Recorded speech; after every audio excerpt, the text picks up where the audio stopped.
தற்போதைய அண்மை செய்தியை பார்த்துக் கொண்டிருக்கிறோம். சென்னை அருகே குளப்பாக்கம் ஒமேகா தனியார் பள்ளிக்கு தொலைபேசி வாயிலாக வெடிகுண்டு மிரட்டல் விடுக்கப்பட்டிருக்கிறது. இந்நிலையில் தகவல் அறிந்து ஏராளமான பெற்றோர் தங்கள் பிள்ளைகளை அழைத்துச் செல்வதற்காக பள்ளியின் முன்பாக திரண்டிருக்கிறார்கள். இத்தொடர்பான கூடுதல் விவரங்களோடு இணைகிறார் செய்தியாளர் சோமசுந்தரம்.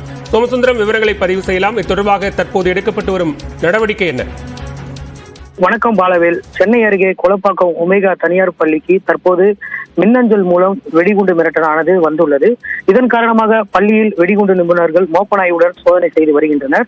மேலும் மாணவர்களின் புத்தக பை, உணவு பைகளை உள்ளிட்ட வகுப்பறைகளை தீவிரமாக சோதனை செய்து வருகின்றனர். இந்த வெடிகுண்டு மிரட்டல் வந்ததை அடுத்து பெற்றோர்கள் அலறி அடித்து பள்ளி முன்பு தங்கள் பிள்ளைகளை அழைத்துச் செல்ல தற்போது காத்துக் கொண்டிருக்கின்றனர். மேலும் இந்த வெடிகுண்டு மிரட்டலால் அந்த பள்ளியில் பெரும் பரபரப்பானது ஏற்பட்டுள்ளது. சில நாட்களுக்கு முன்பு இதன் அருகே உள்ள ஜெருகம்பாக்கம் தனியார் பள்ளிக்கு இதே போன்று வெடிகுண்டு மிரட்டல் வந்த பொழுது அந்த பள்ளியிலும் அதே போல் மின்னஞ்சல் வெடிகுண்டு மிரட்டல் வந்தது. இந்த நிலையில் தற்போது இந்த பள்ளியில், அதாவது தற்போது வந்துள்ள ஒமேகா பள்ளியில் அந்த வாகனங்கள் உள்ளிட்ட வகுப்பறைகளில் வெடிகுண்டு நிபுணர்களால் சோதனை நடைபெற்று வருகிறது.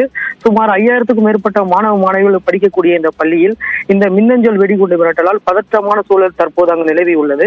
அந்த காட்சியை தான் தற்போது நாம் பார்த்து வருகின்றோம். வெடிகுண்டு நிபுணர்கள் மற்றும் போலீசார் முழுமையாக சோதனை நடத்திய பின்பு மாணவ மாணவிகள் இங்கிருந்து அவர்கள் பெற்றோர்களுடன் அனுப்பப்பட உள்ளனர் என்பது குறிப்பிடத்தக்கது. 6000 மாணவர்கள் பயின்று வரக்கூடிய இந்த பள்ளிக்கு வெடிகுண்டு மிரட்டல் வந்த நிலையில் வெடிகுண்டு நிபுணர்களால் சோதனை நடத்திய பிறகு அவர்கள் அனுமதியுடனே மாணவர்களை பெற்றோர்களுடன் அனுப்புவதற்கு பள்ளி நிர்வாகம் முடிவு செய்துள்ளது. வெடிகுண்டு நிபுணர்கள் மற்றும் போலீசாரின் சோதனைக்கு பின்பு இது புரளியா என்பது தெரிய வரும். போலீசார் தரப்பில் முதற்கட்டமாக கூறப்பட்டுள்ளது. தீவிர சோதனை நடைபெற்று வரும் நிலையில் தற்போது மாணவர்கள் அவர்கள் பயிலக்கூடிய அறைகள் மற்றும் வளாகங்களில் பத்திரமாக தங்க வைக்கப்பட்டுள்ளனர். மேலும் அவர்கள் கொண்டு வந்த புத்தக பைகள், உணவு பைகளை தனியாக வைத்து போலீசார் விசாரணை நடத்தி வருகின்றனர். பாலவேல், அது மட்டுமின்றி இந்த மின்னஞ்சல் மிரட்டல், அதாவது வெடிகுண்டு மிரட்டல் விடுத்த மர்ம நபர் யார் என்பது குறித்து தற்போது போலீசார் விசாரணை நடத்தி வருகின்றது குறிப்பிடத்தக்கது. பாலவேல் சக்கரவர்த்தி, நன்றி சோமசுந்தரம், விரிவான விவரங்களை பதிவு செய்தமைக்கு.